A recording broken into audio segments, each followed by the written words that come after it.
Bonjour et bienvenue dans le podcast Marketing Mania, un nouvel épisode où on poursuit notre mission FAQ, on parle de YouTube.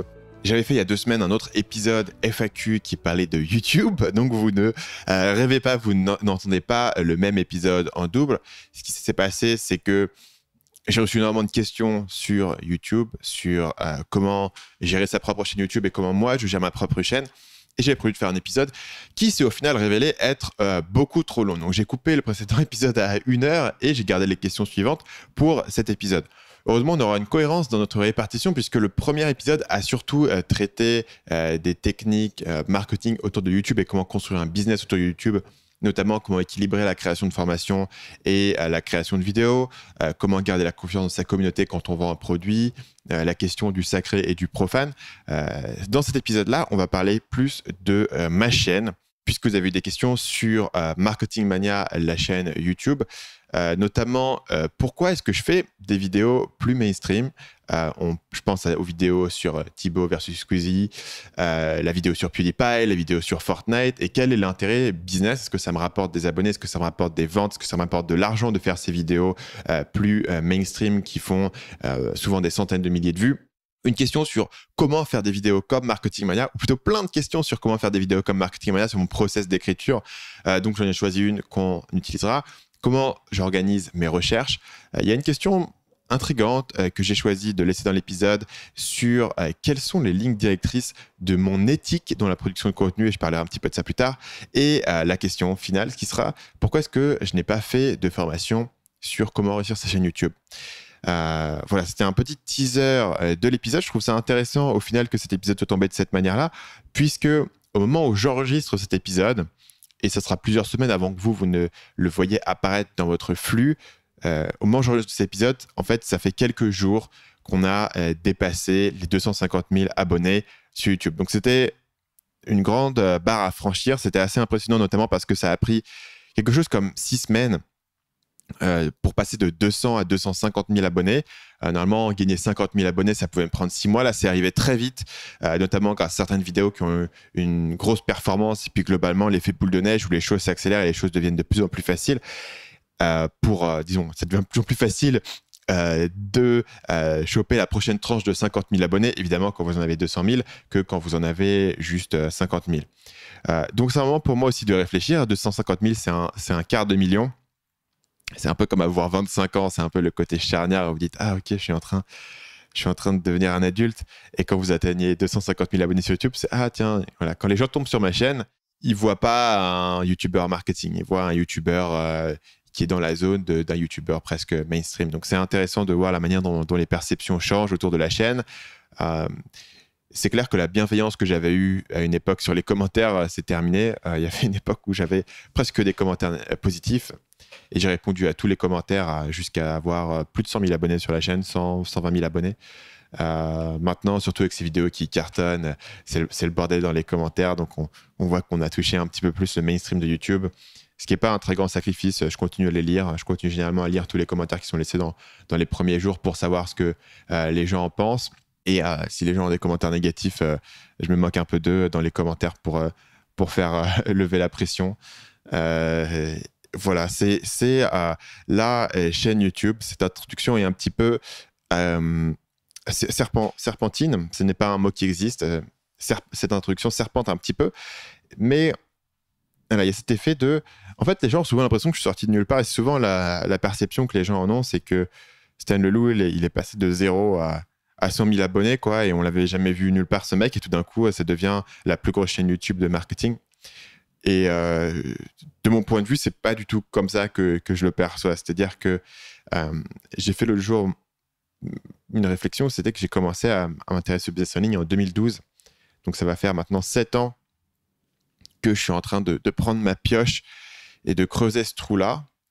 Et une chose qui est très claire, c'est qu'effectivement, au fil du temps, les choses s'accélèrent, quoi. Des choses qui étaient au final très compliquées au départ deviennent de plus en plus faciles à mesure que vous accumulez de l'expérience, des compétences, des contacts, une audience, et puis maintenant aussi une équipe.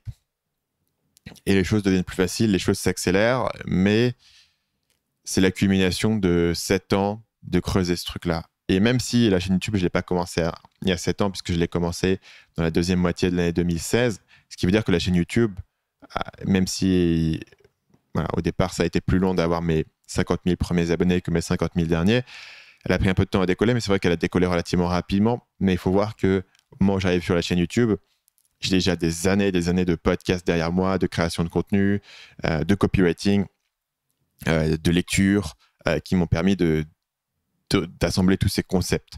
Et donc, j'arrive dans une phase un peu plus de maturité sur mon business, notamment, on en a parlé dans le podcast, ça doit faire un mois maintenant, vous avez vu cet épisode et au moment où celui-ci va sortir, dans l'épisode avec Paul, de la question de la délégation de l'équipe. C'est une réflexion que j'ai eue sur le podcast depuis un bon moment. Et c'est une nouvelle phase dans le business. C'est une phase où tout d'un coup, j'essaie de construire quelque chose qui est plus grand que moi et que Stan Leloup comme individu.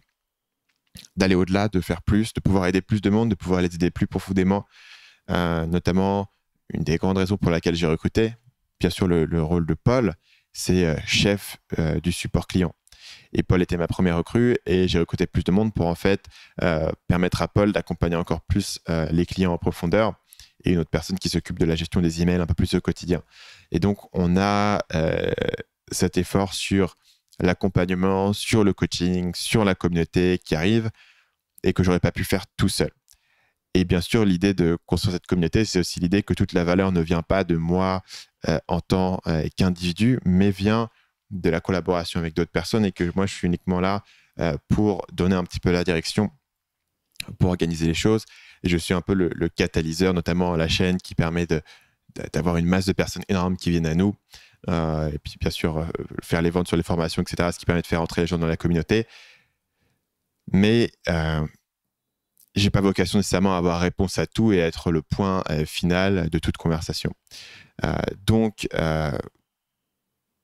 pour moi, il y a une belle cohérence dans ce qu'on est en train de faire, à la fois la croissance qu'on a sur YouTube, à la fois l'équipe qu'on est en train de construire, même en un sens l'évolution du format sur ce podcast, puisque en prenant vos questions, je vous laisse donner la direction de l'émission. Et pour finir, je voulais remercier tous ceux qui m'ont posé des questions, toute l'équipe qui m'a suivi, et aussi tous ceux qui ont suivi, qui ont partagé les vidéos YouTube et qui m'ont aidé à continuer à en arriver là. C'est clair que j'ai eu énormément de soutien sur YouTube dès le départ par des gens qui étaient vraiment fans des vidéos, qui regardaient tout, qui en parlaient à quelques amis. Et au final, c'est ça l'effet boule de neige. Au final, vous commencez avec 10 personnes qui en parlent à 10 autres, qui en parlent à 10 autres, qui en parlent à 10 autres. Et assez rapidement, vous êtes à 250 000. Et ça a été une belle aventure. Et on est qu'au départ. Il y avait une vraie question au départ de combien de potentiel d'audience tu as sur une chaîne YouTube qui parle de marketing. Et j'avais un peu cette idée que peut-être 50 000 serait pas mal. Je me souviens qu'Antoine BM parlait d'avoir 100 000 abonnés sur sa chaîne. Et je me disais que c'était inaccessible, que c'était trop gros pour moi, que j'étais trop pointu dans mon contenu. Et je pensais qu'Antoine BM allait y arriver. Et d'ailleurs, il y est arrivé aujourd'hui. Mais je me disais, non, moi, mon contenu est trop pointu et trop marketing.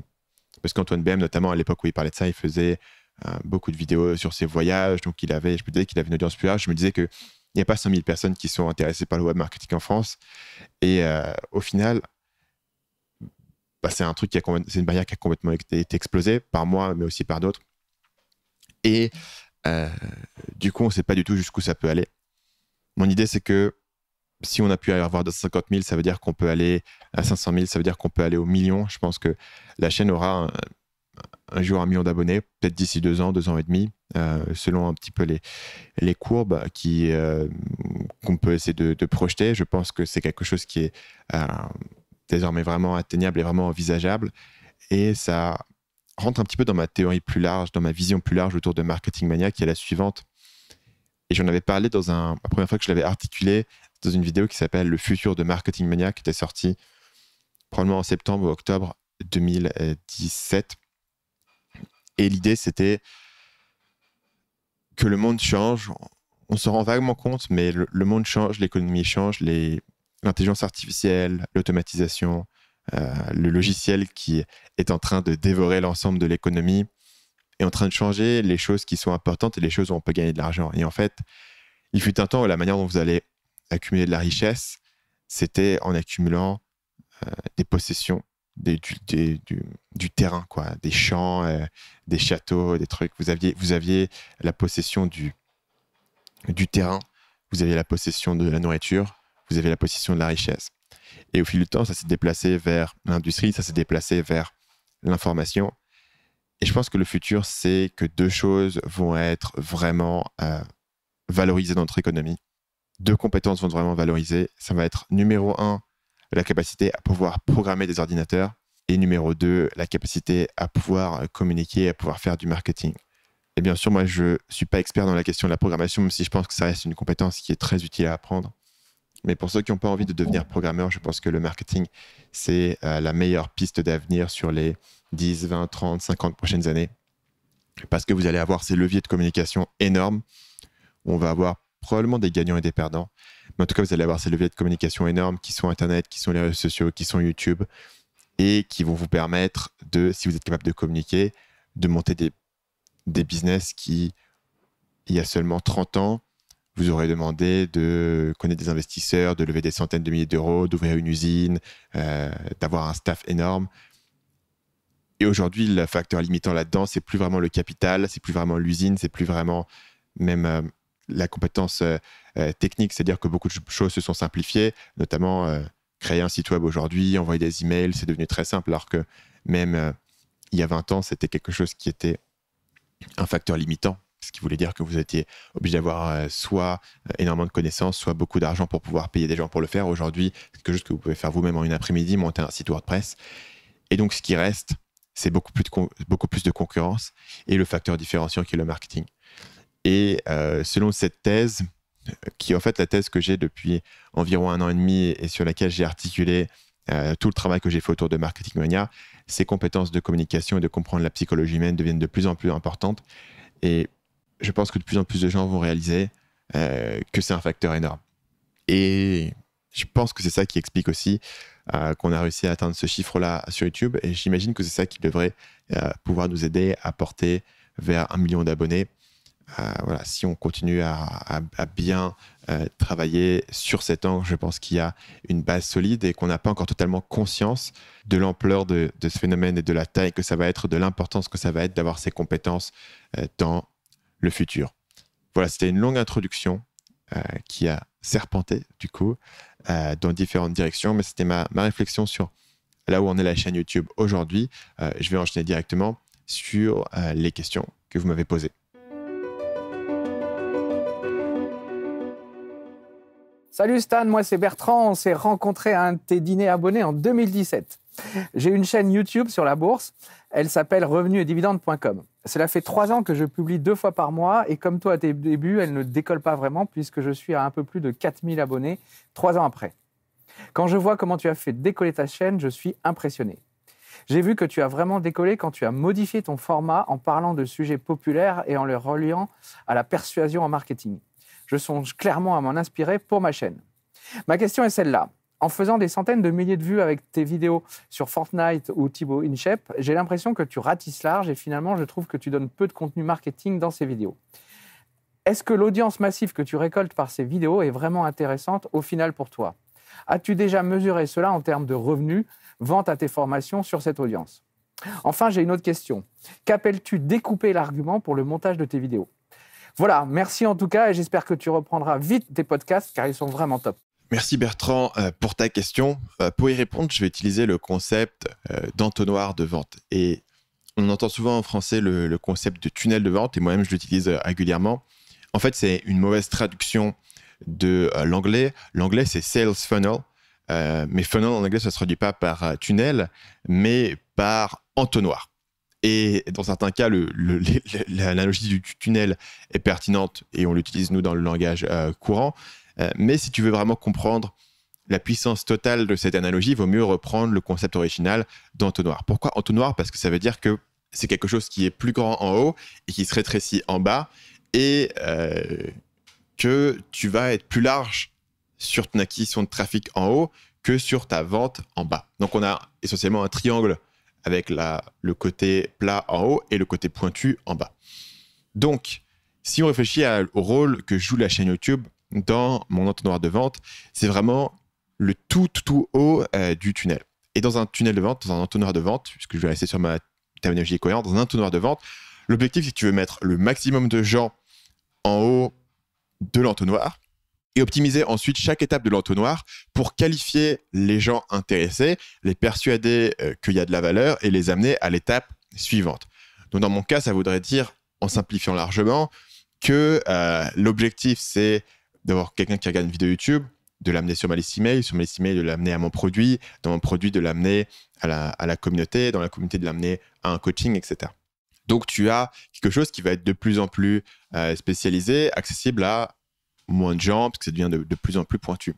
Donc, il y a beaucoup de gens qui seront intéressés par une vidéo, un peu moins de gens seront intéressés pour recevoir mes emails, un peu moins de gens seront intéressés pour recevoir mon produit, un peu moins de gens seront intéressés pour faire, par exemple, une mission de coaching pointue sur un certain sujet. Donc, maintenant, à quoi servent mes vidéos grand public? Mes vidéos grand public, c'est le tout haut de l'entonnoir. L'idée, c'est que ça ne coûte pas plus cher de faire une vidéo qui fait 800 000 vues qu'une vidéo qui fait 50 000 vues. Et au final, la plupart de mes concurrents sur YouTube ne font pas 50 000 vues, ils en font 5 000. Ça ne coûte pas plus cher de faire 800 000 vues. Est-ce que dans mes 800 000 vues, il y a la moitié ou les 2/3 des gens qui ne sont pas intéressés vraiment par le marketing et qui sont là en touriste? Oui, mais ce n'est pas important parce que ça ne me coûte rien de les toucher. Si c'était de la pub, par exemple, sur Facebook où je payais chaque clic, ça ferait une différence. Et je ne me vanterais pas d'avoir atteint 800 000 personnes sur Facebook en les payant. Si derrière, c'était pas rentable. Mais sur une vidéo, ça me coûte pas plus cher. Donc, la stratégie, c'est de faire entrer un maximum de gens sur la chaîne. Pour te donner une idée, quand je fais une vidéo comme ça qui fait 800 000 vues, ça va m'apporter environ 40-45 000 abonnés.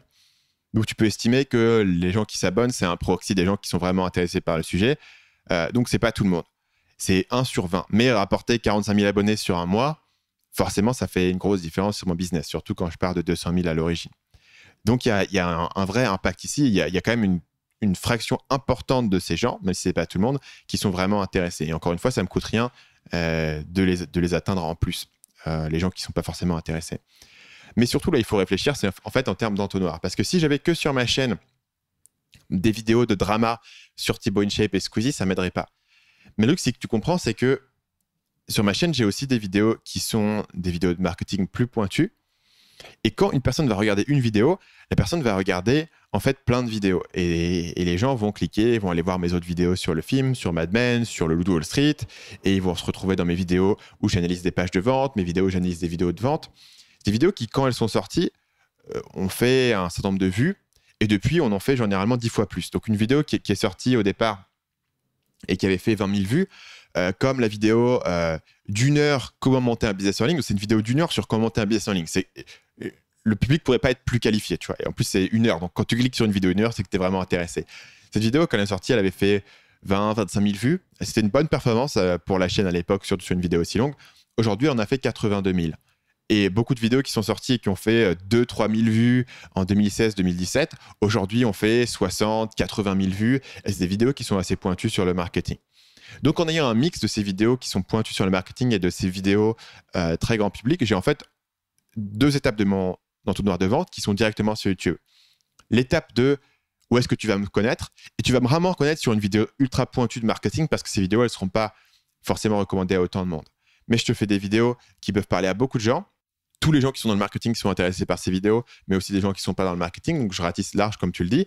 Mais ensuite, les gens qui sont intéressés, sur 80 000 personnes, les 45 000 personnes qui sont intéressées, soit une personne sur 20, vont aller voir mes autres vidéos de marketing plus précises, vont se plonger là-dedans, vont s'inscrire à ma newsletter et vont derrière acheter des produits et des formations.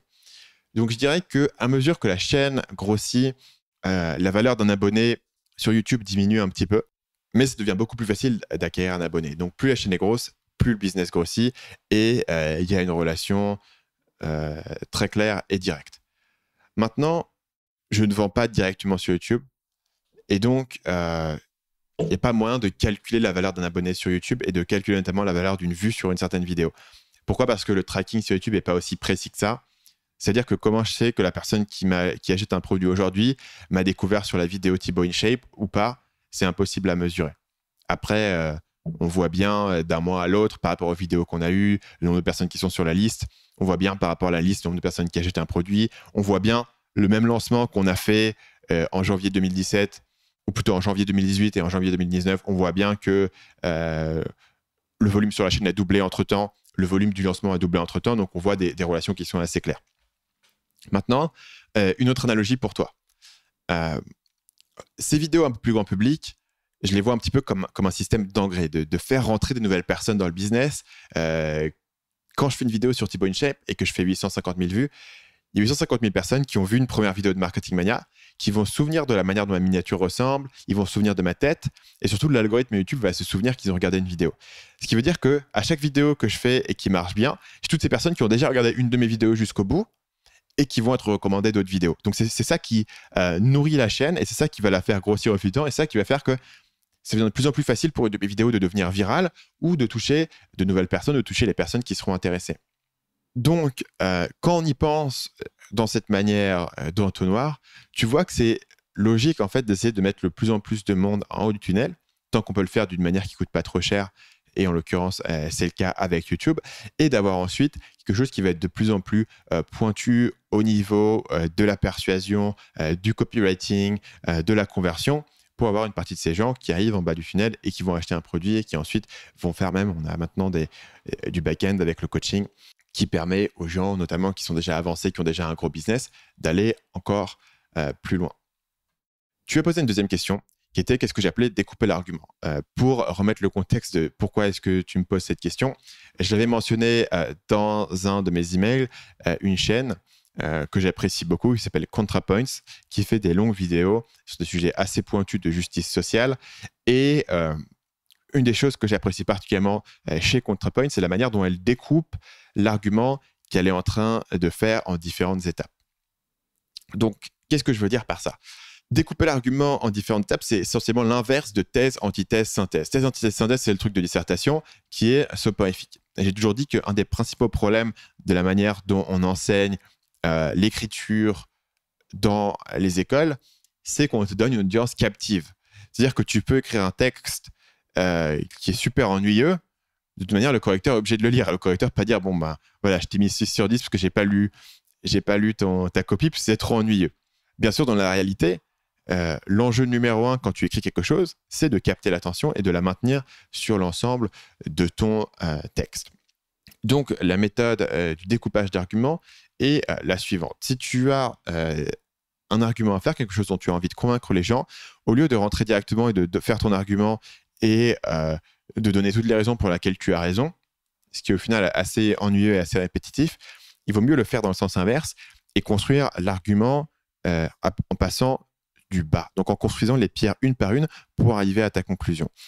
Et l'intérêt de faire ça de cette manière, c'est aussi un intérêt de persuasion. C'est-à-dire que si tu veux persuader quelqu'un de quelque chose, tu ne peux pas commencer par la conclusion. Tu ne peux pas commencer, bon voilà, toi tu penses A, mais en réalité c'est B, donc je vais te persuader de B. Il faut toujours commencer par le point de vue que la personne a à ce moment donné. Donc quand tu commences une page de vente, tu préfères commencer par le problème de la personne et lui expliquer d'où vient son problème et comment est-ce qu'il peut le résoudre pour arriver à la solution. Donc, découper l'argument, c'est un petit peu la même chose. Tu vas commencer par la manière dont les gens voient les choses et tu vas construire petit à petit. Donc, je vais donner un exemple concret. Sur ma vidéo, Thibaut InShape. Les gens voient, OK, Thibaut InShape, ouais, il vend des vidéos c'était combien ? À 35 € sur son site. C'est quand même abusé. 15 secondes pour 35 €, c'est quand même abusé, c'est scandaleux. Donc, je commence. Je dis, OK, est-ce que c'est vraiment scandaleux ? Pourquoi est-ce que Thibaut vend ses vidéos aussi cher ? C'est parce que s'il les mettait gratuites, il aurait 2000 demandes par jour et il ne pourrait pas les traiter. S'il les mettait à 5 €, il aurait trop de demandes. Donc, au final, lui, il a choisi le prix qui lui permet d'avoir une demande qui est équilibrée avec ce que lui, il a envie de fournir. Et au final, le prix est élevé juste pour une question d'offre et de demande, qu'il y a un seul Thibaut InShape, qu'il y a des millions de personnes qui veulent potentiellement une vidéo de Thibaut InShape. Donc, c'est une histoire d'offre et de demande. Donc, je te mets le cran 1 de mon argument qui est une histoire d'offre et de demande. Et ensuite, je te dis, voilà, écoute, si tu penses que ça reste hallucinant que lui se fasse payer 35 € pour 15 secondes alors que toi, tu gagnes même pas 35 € par heure, réfléchis à différents artistes en concert, combien est-ce qu'ils gagnent par heure sur un concert, par exemple. Et tu verras que tout d'un coup, ah oui, c'est vrai que c'est contre-intuitif, mais l'offre et la demande a pour conclusion que certaines personnes qui ont une compétence qui est unique, qui ne peuvent pas être remplacées essentiellement, vont pouvoir se faire payer très bien. Donc, je t'ai mis un deuxième cran de mon argument, une deuxième couche de mon argument. Et après ça, je vais te dire, mais je suis sûr que malgré tout ce que je t'ai dit, tu sens encore un malaise. Tu sens encore un malaise, notamment au fait que Thibaut InShape vende cette vidéo dédicace de 15 secondes à 35 €. Et je sens qu'il y a toujours un malaise ici. Et d'où vient ce malaise? Eh bien, on va regarder. Et en fait, ce malaise, il vient de la relation qu'a un YouTuber avec son audience. Et la relation qu'a un YouTuber avec son audience, est-ce qu'elle est sacrée ou est-ce qu'elle est profane? Et donc, je te mets cran par cran. Et si je commence dès le directement de la vidéo à te parler de sacré, de profane, etc., tu n'en es pas encore là dans ta réflexion. Et tu peux suivre ma réflexion au fil du temps et chaque étape suit de l'autre. Et c'est toute une pratique à apprendre. Et moi, c'est quelque chose que j'ai appris en regardant certains YouTubeurs, notamment il y a la YouTubeuse ContraPoints qui fait des vidéos très longues qui font très bien ça en découpant l'argument en tranches et en mélangeant pas les choses et en remplissant un argument d'un certain point de vue avant de contredire ce point de vue. C'est-à-dire que si tu n'es pas d'accord avec le point de vue d'origine de ton interlocuteur, il vaut mieux commencer par adopter son point de vue et lui parler selon le langage que lui comprend, avant ensuite d'ajouter une autre couche et de contredire son point de vue.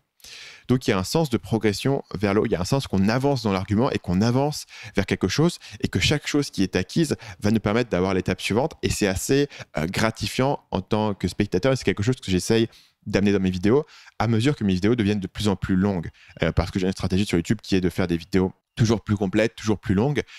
Il y a deux raisons pour ça. Il y a une raison qui est une raison algorithmique qui est que je vais faire des vidéos qui vont être mieux recommandées sur YouTube et YouTube recommande en fonction du watch time. Donc une vidéo de 18 minutes marchera mieux qu'une vidéo de 10 minutes.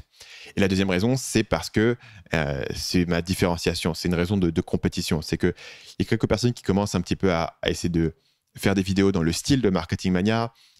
Beaucoup de gens, bien sûr, ont remarqué le succès que j'ai eu sur YouTube. Beaucoup de gens se lancent un peu dans le côté analyse marketing, etc.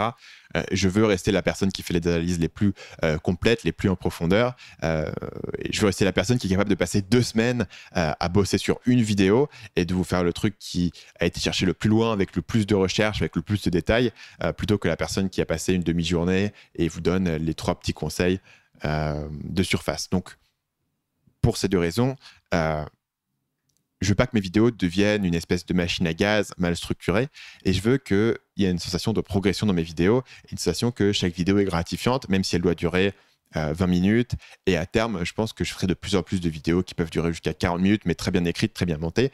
Et les youtubeurs comme ça, comme ContraPoints, il y en a quelques autres que je pourrais mentionner une autre fois, font ça très bien, sont capables de garder l'attention pendant très longtemps dans la manière dont ils structurent leur contenu. Et c'est voilà, c'est de ça dont je parlais quand je disais que j'étudiais la manière dont elle découpe son argument.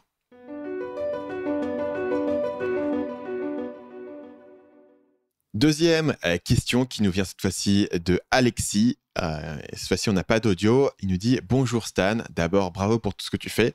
Je suis un passionné depuis peu de tes vidéos et de tes podcasts. Merci Alexis. Voilà mes questions. Numéro 1, est-ce que tu apprends tes textes vidéo par cœur? As-tu un prompteur? Numéro 2, est-ce que tu prépares par écrit tous tes textes que tu récites en vidéo? Et numéro 3, si tu avais expliqué comment faire des vidéos sur le même principe que les tiennes, que dirais-tu? Entre parenthèses, comment bien débuter une vidéo? Quelle accroche? Quel storytelling? Etc. Donc, merci Alexis pour ta question. Et je vais commencer par te faire un survol de mon process, des étapes de la création d'une vidéo. Donc, numéro 1, j'ai un Trello. Trello, c'est T-R-E-2-L-O, qui est un outil qui te permet de suivre essentiellement un processus au travers de différentes étapes. Donc Trello, ça se présente, tu as différentes colonnes avec des cartes. Tu peux imaginer une espèce de carte en carton sur laquelle tu aurais marqué un titre. Évidemment, quand tu cliques sur la carte, tu as plus de détails. Mais tu as cette carte qui représente une vidéo et qui va naviguer à travers différentes étapes, de l'idée aux recherches, jusqu'à l'écriture, jusqu'au montage, jusqu'à la publication, etc. Donc, tout ça commence dans la première colonne du Trello, qui est la colonne idées.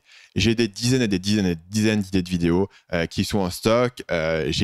À chaque vidéo que j'écris, j'ai probablement 5 idées différentes, donc j'ai beaucoup d'idées qui sont en stock, que je n'ai pas encore eu le temps de traiter, mais j'ai ici beaucoup d'idées. Une fois que j'ai décidé que j'allais faire une vidéo cette semaine, et je vais sélectionner plutôt une idée de Trello, je vais la déclisser dans la seconde colonne, et ça va être la colonne recherche. À l'origine, je faisais mes recherches moi-même, je fais encore beaucoup de recherches moi-même, mais maintenant j'ai aussi une des personnes que j'ai recrutées récemment qui m'aide à faire les recherches. Et les recherches, on va faire des recherches en vrac, on va chercher le plus d'informations sur le sujet de la vidéo en question et à magasiner beaucoup de choses. Ensuite, une fois qu'on a fait toutes ces recherches, je vais commencer à avoir un angle et un plan qui émergent. Et je ne fais jamais mon plan avant de faire les recherches, puisque le plan vient des informations que j'ai et de l'argument que j'ai envie de faire et de l'angle unique que j'ai envie d'avoir sur le sujet. Souvent, cet angle n'émerge qu'au fil des recherches. Donc, je vais choisir mon angle sur la vidéo, qui est très important puisqu'il va informer la miniature, le titre et puis l'ensemble du plan. Je vais écrire un plan. J'ai ensuite rédigé l'ensemble du script mot par mot dans un Google Doc. Ça va me prendre généralement 1 à 2 matins pour rédiger l'ensemble du script selon la longueur du script. Ensuite, je vais le relire et épurer. Donc, sur la relecture, je vais améliorer mes phrases pour que ça soit plus clair, clarifier certains exemples, améliorer certains passages, couper des parties. Parfois, je réorganise des éléments pour avoir un script qui vraiment avoir un flow du début à la fin, pour couper toutes les parties qui vont être un peu lentes, un peu ennuyeuses. Vraiment essayer de voir quelque chose qui va te captiver de la première seconde jusqu'à la dernière seconde en retravaillant mon script. Je vais ensuite donner au monteur des instructions sur tous les visuels. C'est quelque chose que je ne fais plus parce que le monteur maintenant travaille aussi directement sur les vidéos avec moi en interne, donc j'ai moins d'instructions à lui donner. Mais à l'origine, je faisais ça. Je faisais une étape où j'allais vraiment donner des instructions détaillées au monteur sur tous les visuels à ajouter dans la vidéo. Ensuite, je vais enregistrer le script face caméra. Donc, à l'origine, j'avais juste mon script qui était ouvert sur mon ordinateur. La caméra me filmait, je lisais la phrase sur mon ordinateur, je me tournais vers la caméra et je disais la phrase et ainsi de suite sur l'ensemble du script. Maintenant, j'ai un système de prompteurs. Ça m'a pris un moment à mettre en place parce que les prompteurs, c'est assez difficile étonnamment à trouver un bon système qui fonctionne bien. Donc, tu as d'un côté, il faut faire du bricolage avec une espèce de vitre et construire toi-même ton propre prompteur. C'est fragile, ça n'a pas l'air si pratique que ça. Et puis, de toute manière, il faut acheter un iPad pour pouvoir le mettre dans le prompteur pour que le texte soit réfléchi sur la vitre. Ça me plaisait pas trop. D'un autre côté, les prompteurs professionnels, c'est des trucs qui pèsent 15 kilos. Pour un professionnel, un prompteur qui est portable, c'est un truc qu'un humain peut transporter. Tu vois, c'est genre un truc de 15 kilos qu'un humain peut transporter avec lui. Le caméraman qui va filmer. Généralement, il faut une personne qui opère le prompteur, etc. C'est extrêmement compliqué, étonnamment compliqué d'ailleurs à gérer cette question du prompteur, jusqu'à ce que je trouve un produit. Alors, il n'est pas facile à trouver, mais il y avait encore des stocks sur Amazon.com. Ça s'appelle le Padcaster, Padcaster, d'une entreprise qui s'appelle Parrot, donc comme un perroquet en anglais. Et ils ont ce petit truc qui se cale sur la caméra que tu utilises et tu peux utiliser ton téléphone pour mettre le texte à l'intérieur et ça fonctionne très bien. Il y a une petite télécommande Bluetooth, donc j'ai commencé à utiliser un prompteur que j'ai pas utilisé pendant très longtemps et pendant très longtemps j'avais juste le script ouvert, mais maintenant j'utilise le prompteur depuis 3-4 vidéos et ça fonctionne très bien. Ensuite, une fois que j'ai pris ça, je vais prendre mon fichier vidéo sur ma carte mémoire, je vais prendre mon fichier son sur mon ordinateur puisque le fichier son est séparé du fichier vidéo dans la manière dont j'enregistre. Je vais envoyer les deux à mon monteur. Avant, je lui envoyais aussi les visuels. Maintenant, c'est lui qui les trouve lui-même. Il va faire le montage.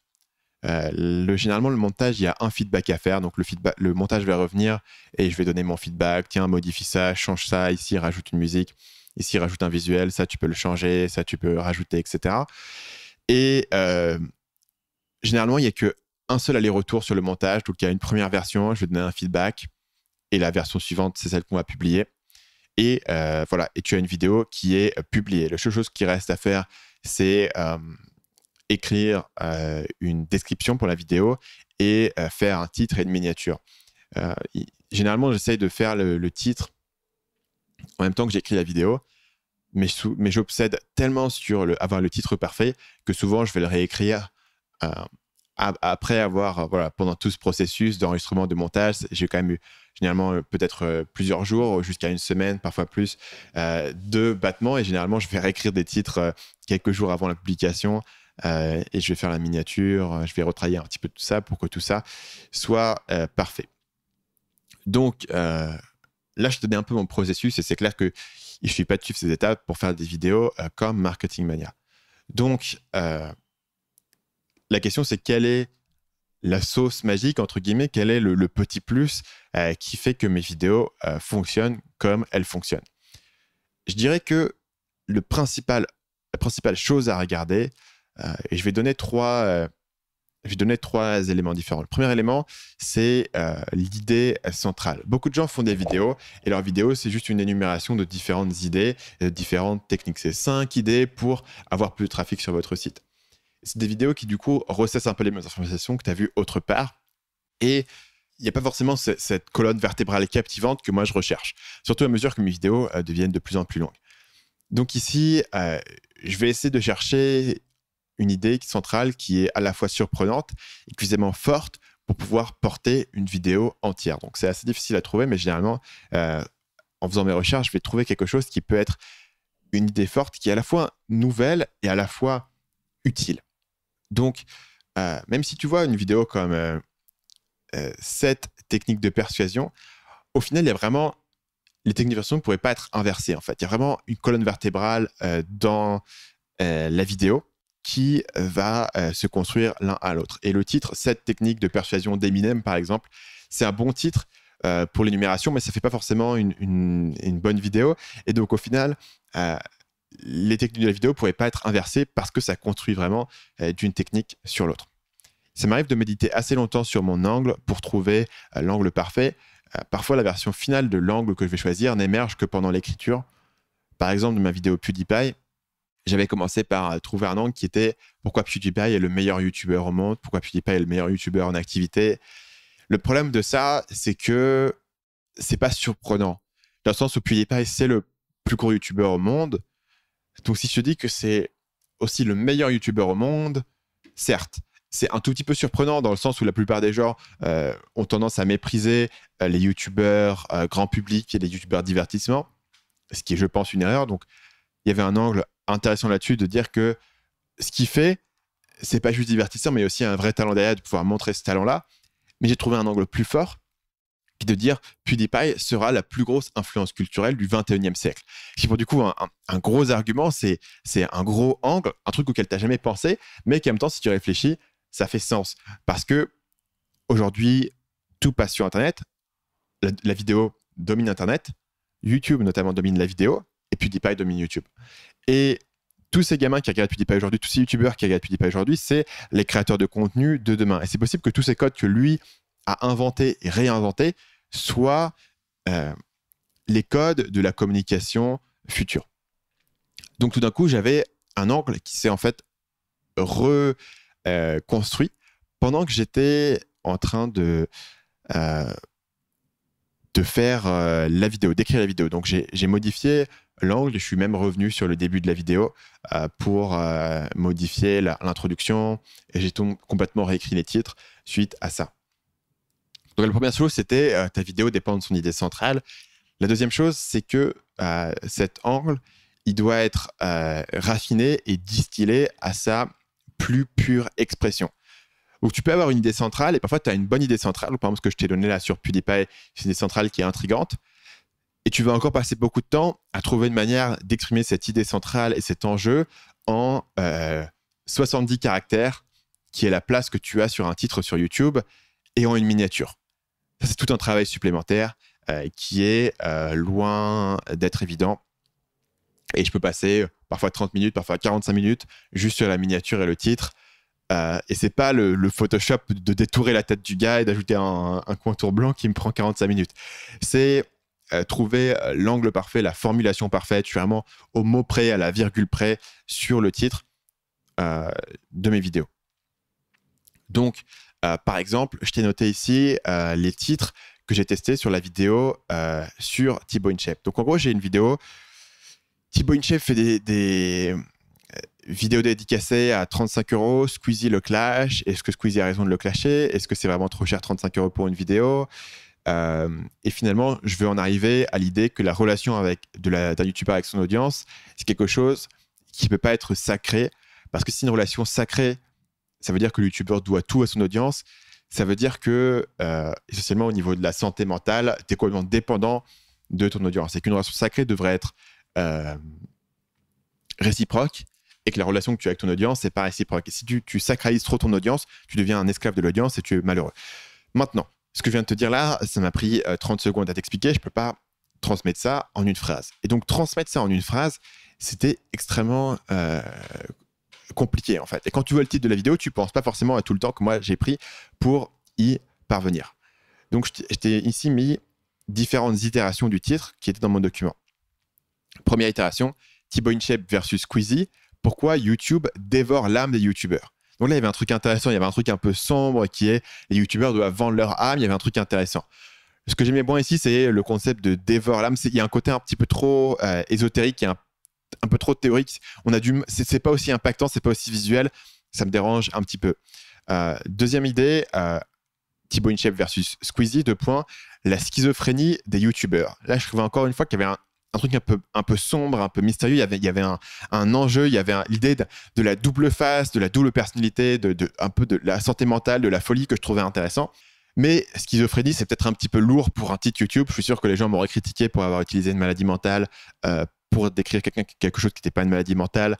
Et au final, c'est pas un reproche qui est faux. Et plus largement, il y a un côté un petit peu trop médical, un peu trop compliqué. Le terme se lit pas tout de suite. Encore une fois, c'est pas aussi visuel que ça. Donc, j'ai un raffinage un raffinement plus immédiat de ce titre. Et ça, j'aime bien. Je pense que j'aurais vraiment pu utiliser ce titre. C'est Thibaut InShape versus Squeezie, le double visage des YouTubeurs.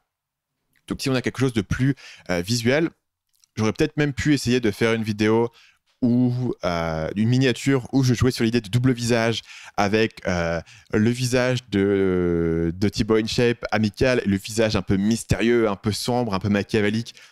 Sur tout le contenu qu'il a publié, je suis sûr qu'on trouve bien une image où il a une capture d'écran où il a l'air un peu machiavélique. Donc ça, c'était un titre qui était intéressant. Le titre final que j'ai choisi, c'est Thibaut InShape versus Squeezie, les YouTubeurs ne sont pas vos amis. Et ça, je suis très très content de ce titre. Et d'ailleurs, si la vidéo a fait 850 000 vues, c'est principalement parce que l'angle était exprimé de manière aussi concise. Mais il y a aussi quelque chose d'unique, de différent, et aussi un argument qui se construit. Donc, première chose, c'est d'avoir une idée centrale. La deuxième chose, c'est de trouver comment exprimer cette idée centrale de manière très concise dans le titre et dans la miniature. Donc, le troisième point que je vais te donner sur ce que j'estime être l'avantage de Marketing Mania, c'est comment est-ce que tu équilibres l'aspect théorique et l'aspect analyse et exemple. D'accord? Donc, tu peux être soit trop dans la théorie et les gens sont un peu, voilà, c'est intéressant, en même temps, je vois pas trop comment appliquer ça. Soit trop dans l'analyse, mais là, tu fais juste du drama et tu es un peu sur la surface. Seulement, tu décris ce que tu es en train de voir, quoi. Tu es presque une chaîne de news, quoi. Tu décris ce qui est en train de se passer et tu as un peu un mix des deux où tu utilises le cas concret pour introduire une théorie et tu utilises la théorie pour expliquer et approfondir le cas concret. Donc, dans la vidéo de Thibaut InShape dont je t'ai parlé, il y avait un concept central qui est au final un concept assez profond, à mon avis, qui vient pas de moi. Hein. Je te le dis, donc j'ai le droit de dire qu'il est profond, c'est pas moi qui l'ai inventé. C'est le concept de sacré et de profane. Donc, est-ce qu'une relation est sacrée et doit être respectée à tout prix et ne peut pas être commercialisée, ou est-ce qu'elle est profane? C'est une relation qui peut être négociée, qui peut être commercialisée. Donc là, il y a quelque chose d'assez profond ici qui s'applique sur tous les éléments de notre société, c'est-à-dire de pourquoi est-ce que tu peux vendre de la nourriture qui peut sauver la vie de quelqu'un, mais pourquoi est-ce que la nourriture, c'est quelque chose qui peut être acheté et vendu totalement librement et ça choque personne, mais tu peux pas acheter, par exemple, la nationalité française. Et que si tout d'un coup, Macron disait, tiens, on va lever un petit peu d'argent et on va permettre à quelqu'un qui est prêt à lâcher 2 millions d'acheter directement la nationalité française, ça va faire du revenu pour l'État, ça ferait scandale. Parce qu'on n'achète pas la nationalité, c'est quelque chose de sacré. Tu vois, il y a un concept vraiment ultra profond ici. Le problème, c'est que si je faisais une vidéo, le sacré ou le profane, ça serait intéressant, mais ça manquerait un petit peu de structure. Donc, le dernier point de la méthode Marketing Mania, c'est vraiment comment est-ce que tu équilibres le concret et la théorie. Donc, tu auras une étude de cas qui est le point de départ de la vidéo. Ici, Squeezie versus Thibaut InShape, qui va t'amener à un concept, ici, sacré ou profane, qui va t'amener à d'autres exemples pour te montrer le concept dans différents cas. Donc là, par exemple, l'exemple que je te donnais de la nourriture et de la nationalité. Et ensuite, je vais prendre ce concept et je vais le réappliquer à l'étude de cas. Et donc là, je vais dire, bah voilà, tous les cas, on peut voir dans l'exemple de Thibaut InShape que sa relation avec ses abonnés est en fait profane. En parlant notamment du fait qu'un YouTuber qui est totalement dépendant de l'avis de son audience, il y a plein de problèmes de santé mentale, sur la régularité, sur le fait que quand tu as la visibilité de Thibaut InShape, bah, tu vas avoir beaucoup de critiques qui vont être souvent injustifiées et tu ne peux pas les prendre personnellement. Il faut jouer un peu le jeu, quoi. Il faut être un peu dans le game.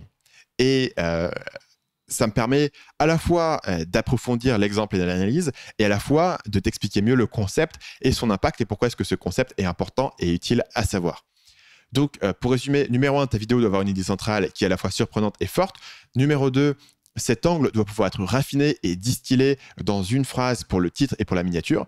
Et numéro 3, chaque élément concret doit être généralisé dans une théorie et chaque théorie doit être expliquée par un exemple.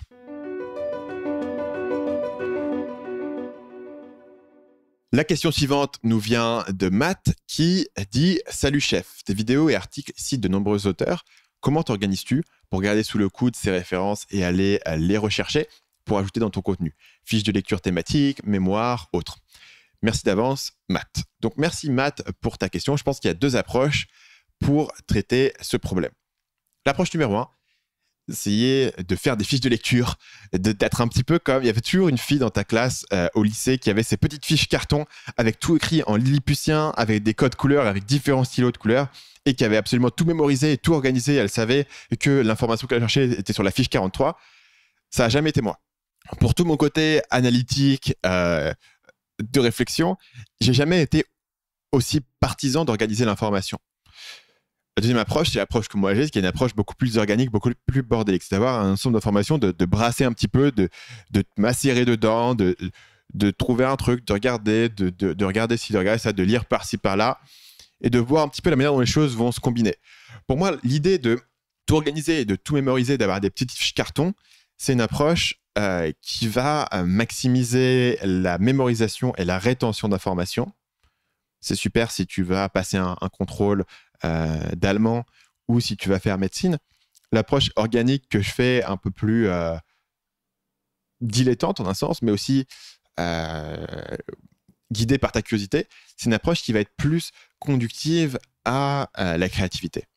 Donc, j'ai une vraie préférence pour cette approche organique. Et en fait, la plupart de mes idées qui sont intéressantes de vidéos, de podcasts, c'est de combiner un élément avec un autre. Mais si tous mes éléments sont bien organisés dans des petites cases, je ne sais pas à l'avance comment est-ce qu'ils vont se combiner, tu vois. Donc, en fait, l'organisation qui est pertinente, c'est une organisation qui va émerger par rapport aux éléments qui sont intéressants à combiner et pas par rapport aux catégories. Donc, par exemple, j'ai parlé beaucoup dans cette vidéo de Thibaut InShape versus Squeezie. Ma vidéo YouTube qui a très bien marché. Ça vient du concept de sacré versus profane, qui est un concept que j'ai lu dans différents livres et blogs qui parlent de sociologie, de réflexion sur les différentes orientations psychologiques dans certaines situations et pourquoi est-ce que les gens ont des conflits sur certaines choses où ils pensent que c'est scandaleux et d'autres personnes pensent que c'est totalement normal. Donc, une idée sociologique que j'ai depuis longtemps, un drama qui est arrivé comme ça un jour sur ma table. On m'a dit, tiens, il y a un drama ici. Je me suis dit, ouais, le drama, ça ne m'intéresse pas. J'ai vite fait été regarder le truc. Et d'un coup, dans mon cerveau, ting, connexion. Ah, tiens, ce truc-là, en fait, c'est lié à cette idée profonde, cette théorie sur le sacré et le profane. Personne n'a fait cette connexion. Personne d'autre que moi n'aurait cette connexion qui leur saute aux yeux. Et moi, pour une certaine raison, elle me saute aux yeux. Donc maintenant, c'était pas forcément utile pour moi d'avoir tout parfaitement organisé. Donc, l'approche organique a 4 bénéfices pour moi. Numéro 1, tu passes beaucoup moins de temps à organiser et à réorganiser tes informations. Donc, tu passes tout ton temps à lire, à réfléchir, à suivre un peu ta curiosité sur des trucs qui, a priori, ne sont pas utiles en jour J, mais seront peut-être utiles plus tard. Mais en tout cas, tu es intéressé, tu as envie d'en savoir plus. Numéro 2, C'est plus proche de la manière dont mon processus créatif personnel fonctionne. Ça peut sans doute varier selon les personnes. Numéro 3, je ne sais pas à l'avance ni quand, ni dans quel contexte j'aurai besoin d'une information. Et beaucoup de choses que j'ai lues à l'origine par pure curiosité deviennent plus tard utiles et deviennent quelque chose que je vais inclure dans une vidéo ou dans un podcast.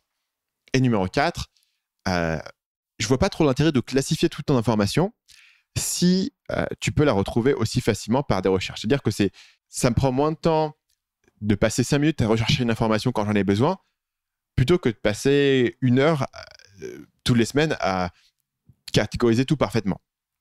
Sachant que la catégorisation, comme je te l'ai dit, ne me servirait pas tant que ça. Je vais passer un peu plus de temps à retrouver les informations quand j'en ai besoin. Par exemple, quand je connais cette idée de sacré et de profane, j'ai été voir d'où ça vient, de quel sociologue ça vient, de quel livre, quelles sont les citations qui sont utiles. Ce qu'au final, je n'ai pas utilisé dans ma vidéo parce que je trouvais que il n'y avait pas d'avantage au final à vraiment avoir trop de sources sociologiques sur cette question-là. Je pensais que le concept était mieux présenté par des exemples. Mais voilà, j'ai été le rechercher. Ce n'était pas quelque chose que j'avais parfaitement organisé dans la petite case notée sacré versus profane, dans la catégorie concept sociologique, dans la catégorie sciences humaines. Tu vois, je n'ai pas vraiment ce truc-là pyramidal d'organisation de l'information. Concrètement, quelle forme ça prend ? Je mets tout dans Evernote, qui est une application que j'ai un peu plus de mal à recommander aujourd'hui. Parce que je trouve que leur interface c'est alourdi et ça s'est ralenti et ça marche moins bien qu'avant. Mais j'ai tout dedans. Voilà, je mets tout dans Evernote. Et Evernote, c'est vraiment un truc où j'utilise même pas les tags, j'utilise à peine les carnets. Je mets tout dans Evernote et le jour où j'ai besoin de retrouver, je fais la recherche et je retrouve ce dont j'ai besoin. J'ai une application qui s'appelle clippings.io, qui est un site web qui te permet de prendre tes surlignages Kindle, de les extraire du Kindle, de les organiser par livre et de les exporter vers Evernote. Donc tous les livres que j'ai lus ont leurs surlignages qui sont dans Evernote. Tout le reste, je l'envoie directement dans Evernote. Il y a soit en partage sur ton téléphone, soit il y a un plugin Evernote pour Chrome que tu peux utiliser pour envoyer directement les choses. Et donc, tout est dans Evernote. Et je sais que si un jour j'ai besoin de retrouver ces informations-là, en tapant dans Evernote différents mots-clés, je les retrouverai au besoin. Donc, c'est vraiment un truc qui est à la demande et qui est un peu dans une grosse pile, un gros bazar. C'est relativement facile de retrouver l'information dont tu as besoin en faisant des recherches sur Evernote, sinon en faisant des recherches sur Google. Et c'est comme ça que j'organise l'information. Je sais que d'autres personnes sont beaucoup plus structurées que moi dans l'organisation de l'information. Pour moi, ça ne vaut pas le coup de passer des heures à structurer l'info, notamment parce qu'énormément de choses que je lis, je ne suis pas sûr que ça sera un jour utile en fait. Je passe très peu de temps à lire des trucs sur le marketing et beaucoup de temps à lire des choses sur lesquelles je suis curieux. Et souvent, ces éléments-là finissent par être utiles. Mais si je passais mon temps à catégoriser toute l'information que je lis, j'en finirai jamais. Donc, je me repose pas mal sur ces connexions qui vont se faire à un moment donné. Bien sûr, voilà, si j'ai une idée précise sur une vidéo, je vais noter dans le Trello de la vidéo pour plus tard. Donc, je vais noter mes idées précises et je vais avoir beaucoup de notes Evernote avec des idées pour le futur. J'ai des notes idées de formation, idées de produits, idées de marketing, idées de promotion, idées de pub YouTube. J'ai plein de notes qui flottent par-ci, par-là. Mais rien de tout ça n'est très organisé parce que c'est là où je suis créatif, c'est en créant des connexions entre les idées et ensuite je peux creuser dans les idées qui m'intéressent. Actuellement, je m'intéresse à la question de l'éthique dans la production de contenu web. Alors j'ai déjà identifié des lignes directrices de cette réflexion, notamment et en premier lieu proposer du contenu de qualité, mais je réfléchis aussi aux leviers qui permettraient par exemple de diminuer mon impact écologique. Et ça m'intéresserait beaucoup de savoir quelles sont les grandes lignes de ton éthique dans la production de contenu et si parfois la solution la plus éthique te semble aller à l'encontre de l'efficacité marketing. Donc Elodie, merci pour ta question. Je vais y répondre de la meilleure manière dont je suis capable. Je trouvais que la question avait un intérêt, surtout pour ta dernière phrase en fait. Est-ce qu'il y a parfois un cas de conflit entre ce que je considère comme étant la marche à suivre la plus éthique et la marche à suivre la plus efficace d'un point de vue marketing ? Là où je suis un peu moins certain de ma réponse, c'est sur toute l'idée de la question de l'empreinte écologique. Je ne suis pas du tout qualifié pour parler de ça. Et plus globalement du terme d'éthique. Le terme d'éthique, c'est un terme que j'apprécie pas du tout. Pour moi, c'est un terme qui est surtout utilisé pour attaquer les autres et pour dire cette personne-là n'est pas éthique et pour prouver que tu es meilleur que les autres. Et donc, j'aime pas vraiment utiliser ce concept d'éthique, de marketing éthique. C'est vraiment toujours une idée d'attaquer les autres et de dire que voilà, ce que font les autres, c'est scandaleux et que toi, tu es vachement meilleur. Ceci étant dit, il y a une ligne directrice morale très claire dans ce que je fais et dans ce que je décide de ne pas faire. Donc, moi, je suis assez minimaliste là-dessus, c'est-à-dire que je pense que si tu as 2 piliers principaux, tu as fait le tour un petit peu de mon idée. La première chose, c'est que je veux ne vendre aux gens que des choses qui vont les aider. Donc, par exemple, là où ça s'exprime, c'est qu'on va très fréquemment, et à chaque lancement, on a plein de cas comme ça, on va déconseiller aux gens d'acheter un produit qui ne leur conviendra pas. On a souvent des gens qui sont enthousiastes du contenu qui est produit par Marketing Mania, qui ont envie de suivre une formation, mais qui veulent, par exemple, faire business model dans l'e-commerce ou faire un système de freelance et le lancement en question est déclic, par exemple. Dans ce cas-là, le produit n'est pas adapté à leurs besoins et on va leur déconseiller de le faire. On a aussi souvent des gens qui ont acheté une formation et qui sont encore en train de l'implémenter et qui sont super enthousiastes et qui ont envie de se jeter sur la formation suivante. Et je leur dis, écoute, tant que tu n'as pas terminé la formation que tu es en train de faire et tant que tu n'as pas tout implémenté, n'achète pas encore la formation, elle sera toujours disponible plus tard.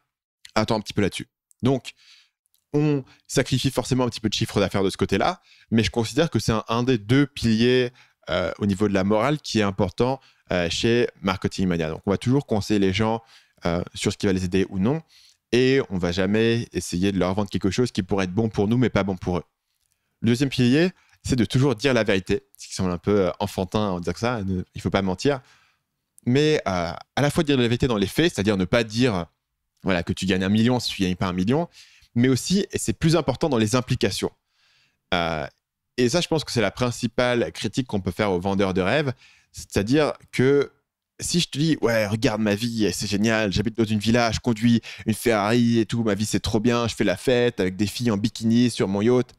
Concrètement, c'est peut-être vrai que tu vis dans une villa, que tu as une Ferrari, peut-être que tu as aussi loué un yacht et avec des filles qui étaient là en bikini. Le problème, c'est que l'implication est fausse sur le style de vie que les gens vont avoir après avoir acheté ton produit. L'implication est aussi fausse sur le style de vie que toi, tu as. Et en fait, ça, c'est pas juste quelque chose qui est lié aux vendeurs de rêve, mais tous les fameux influenceurs Instagram qui ont un peu la vie rêvée, qui sont toujours en destination de rêve, on montre pas tout le travail qu'il y a derrière, tout l'effort, toute l'implication. Et donc, en fait, on te ment pas sur les faits et on pourrait pas te condamner en disant, voilà, il a menti sur ça, puisqu'au final, peut-être que les faits sont vrais, mais l'implication et l'image qui est rejetée est fausse. Et moi, j'ai toujours voulu pouvoir donner cette image que faire du business en ligne, c'est une vraie opportunité, c'est une belle opportunité et je pense que ça peut changer la vie de beaucoup de gens. Mais c'est pas un moyen de vivre la vie rêvée et de faire la fête tout le temps et d'être super riche et de pas travailler, etc. Tu peux être riche, mais ça demande beaucoup de travail, ça demande beaucoup de sacrifices, ça demande du temps, ça demande peut-être un coup de chance à des points critiques de ton parcours.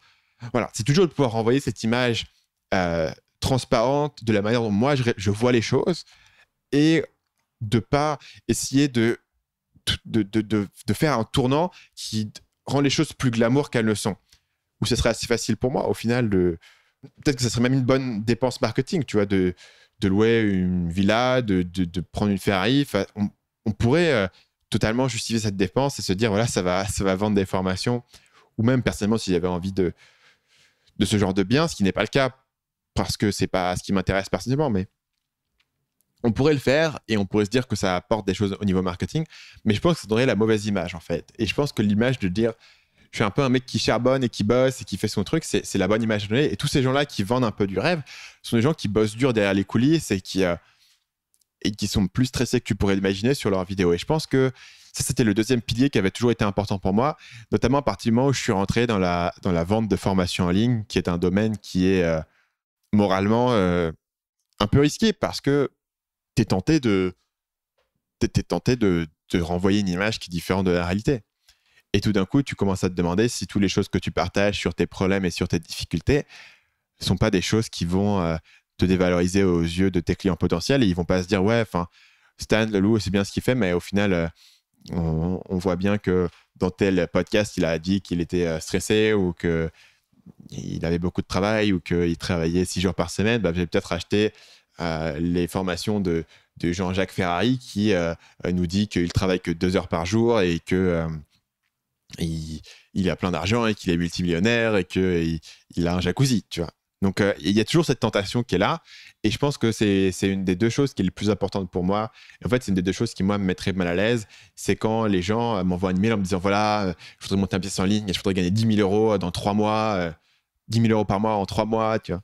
Ça, tu vois que ces gens-là, on leur a donné une mauvaise image, une image pas exacte de la réalité. Et c'est vraiment la chose que je voulais éviter. Et même quand c'est pas moi qui leur donnais cette image, je me sens mal à l'aise et je me sens obligé de les désabusser en disant, écoute, voilà vraiment ce qui est possible sur un horizon de 3 mois et voilà ce que tu devrais attendre. Et au général, ces gens-là, du coup, partent et ne reviennent jamais parce que je leur ai pas dit ce qu'ils avaient envie d'entendre.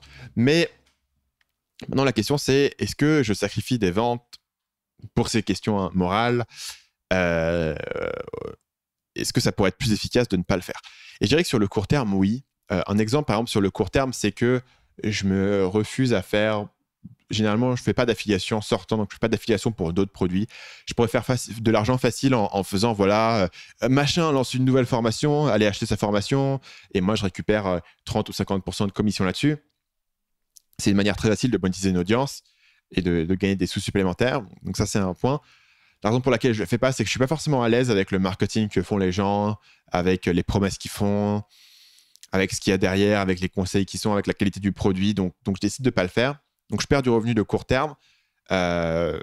Mais pour moi, sur le long terme, je suis quand même gagnant. C'est-à-dire que la question, c'est toujours, est-ce que tu vas penser sur un horizon de je vais maximiser mon revenu ce mois-ci ou sur les 3 mois à venir? Et dans ce cas-là, tu devrais jeter à la poubelle toute ta morale et toutes tes réservations sur le fait de promouvoir des gens et massacrer ta liste au plus possible pour faire le maximum d'argent maintenant. Le problème, c'est que moi, je n'ai pas besoin forcément de faire de l'argent aujourd'hui. Et je suis plus sur une idée de où est-ce que je suis dans 10 ans, dans 15 ans. Et si je maximise dans 10 ans, dans 15 ans, ne pas vendre aux gens des choses qui ne vont pas les aider, ça m'aide parce que sur le long terme, ça va se savoir. Toujours dire la vérité, ça m'aide parce que sur le long terme, soit j'aurai la réputation d'un gros vendeur de rêves avec qui personne n'a envie de travailler et qui arnaque les gens, soit j'aurai la réputation d'un mec qui est resté droit dans ses bottes et qui a continué à dire ce qu'il pensait.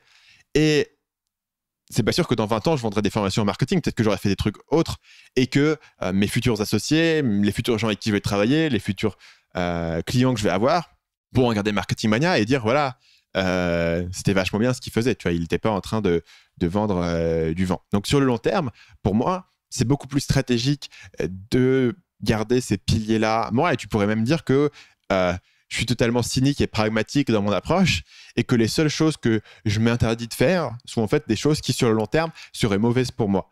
Et je pense qu'il y aurait un argument qui serait de dire ça. Notamment à partir du moment où je t'ai dit directement que j'avais pas forcément de réflexion sur l'impact écologique, tu vois. Et tu pourrais dire que l'impact écologique, j'y réfléchis pas parce que ça impacte pas vraiment ma réputation sur le long terme, etc. Donc, moi, j'y vois un petit peu sur cet aspect de Warren Buffett, tu vois, ce fameux mec qui a une carrière de 60 ans et qui fait cette boule de neige et qui le construit au fil du temps et qui pense que la réputation, c'est la chose la plus importante parce que c'est ce qui va te porter sur le long terme sur ta carrière et ce qui va te permettre d'avoir accès à des choses un cran au-dessus de ce que tu fais aujourd'hui. Donc, cette idée plus ou moins de karma, plus ou moins de réputation me guide de manière importante et comme j'ai pas besoin aujourd'hui de squeezer un peu plus d'argent sur mes clients, sur ma liste, voilà, on a un business qui tourne très bien, qui grossit bien, j'ai envie de le faire grossir le plus vite possible, mais j'ai envie qu'il continue à grossir pendant, mettons, un horizon de 10 ans, de 15 ans, de 20 ans. J'aimerais bien avoir cette idée que Marketing Mania peut perdurer pendant très longtemps, même peut-être au-delà de la période où je serai le patron de cette boîte. Et sous cet angle-là, il n'y a pas de conflit nécessairement entre l'éthique et le marketing. Et c'est la manière dont j'aime bien y penser. Et je me sens jamais tiraillé entre les deux. C'est-à-dire qu'il n'y a jamais un moment où je me dis « Ah ouais, mais en fait, on pourrait… » Non, en fait, par rapport aux deux piliers que je t'ai dit, il n'y a jamais de tiraillement que j'ai. Et quand on sent que quelque chose tomberait du mauvais côté d'un de ces deux piliers, on n'a pas eu toute hésitation à ne pas le faire, en fait. On se sentirait mal de franchir cette ligne et l'argent supplémentaire qu'on en retirait, quand je dis on, c'est moi et mon équipe, on ne vaut pas la chandelle parce que, encore une fois, sur un horizon de 10 ans, on a le potentiel que le business soit 100 fois plus gros qu'il l'est aujourd'hui. Ou si ce n'est pas 100 fois, peut-être 5 fois ou 10 fois, quelque chose qui sera à une autre échelle.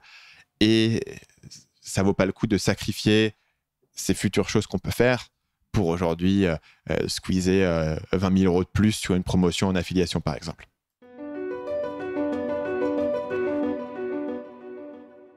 Finalement, la dernière question qui nous vient de Wilfried, qui est resté court et bref. Salut Stan, as-tu une formation prévue sur YouTube? Merci. Wilfried, c'est une question intéressante parce que je n'ai pas de formation qui parle de comment réussir sur YouTube. En revanche, j'ai une formation qui s'appelle Le Déclic, qui parle de comment construire une audience. Pourquoi est-ce que je n'ai pas fait de formation qui est concentrée sur YouTube? C'est parce que je pense que le plus important, c'est d'acquérir les compétences profondes en matière de création de contenu, en matière de capturer des emails, en matière de vente, en matière de positionnement de ton business, etc. Et ça, ce n'est pas spécifique à YouTube. Donc au final, ma formation Le Déclic a des modules bonus qui sont spécifiques à YouTube, qui parlent de comment faire la miniature, de comment uploader tes vidéos sur YouTube, de comment optimiser pour l'algorithme, de comment optimiser pour le référencement, de quelle durée sont tes vidéos, etc. Donc les questions un peu plus tactiques qui sont liées à YouTube. Mais pour moi, le tronc général qu'il faut comprendre pour réussir sur YouTube, c'est quelque chose qui n'est pas spécifique uniquement à YouTube, mais qui est spécifique aussi si tu voulais faire un blog, un podcast. C'est comment créer du contenu qui est intéressant, que les gens ont envie de regarder, comment choisir un angle pour ton business et un positionnement qui va être unique, qui va être persuasif et qui va te permettre de créer une audience qui va ensuite acheter, et aussi comment capturer des emails pour ensuite pouvoir lancer ton premier produit.